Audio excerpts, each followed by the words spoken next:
At the middle of the nowhere, Lyda cried for help again and again, until Ali stopped her, saying that rescue will not come in time, so they better try to reach their goal. Ali ordered them to use the last amount fuel to move at full speed toward the echo source. The ship started moving in hyperspace toward its destination until it started to move towards another destination on its own. Lyda said that this is what happened at the first time. Then she started to change the ship direction. Ali stopped her, saying that when they did that for the first time, they ended up in the middle of nowhere. He then stayed silent for seconds until he asked her to let the ship go where it wanted. The ship moves in the hyperspace for a long time that almost the entire crew falls asleep.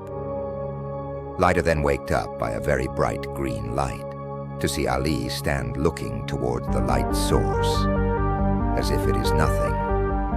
"We have arrived, Lyda," Ali said while still looking at the light source. Lyda woke the entire crew and asked them to come and see the light source, and when they did, they found an entire green stare ahead of them. Everyone started to wonder how the star neither blinded them nor melted the ship, until the ship begins to move on its own once again, but this time toward the star itself. Ali asked them to let the ship do what it wanted. Then he sat on his chair, saying that they were going to die anyway. Everyone closed their eyes as the ship got closer to the star, but when nothing happened to them, they opened their eyes.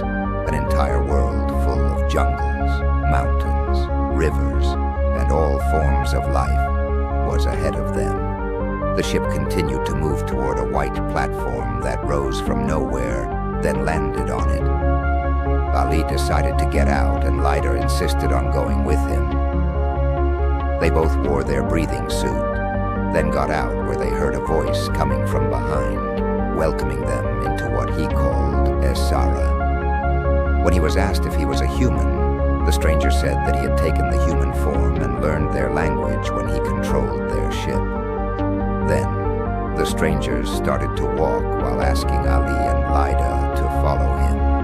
Both started to follow him until they got near the end of the platform, but the stranger continued to walk towards its end. When he reached the end point of the platform, it started to grow on its own, making a new road from nowhere.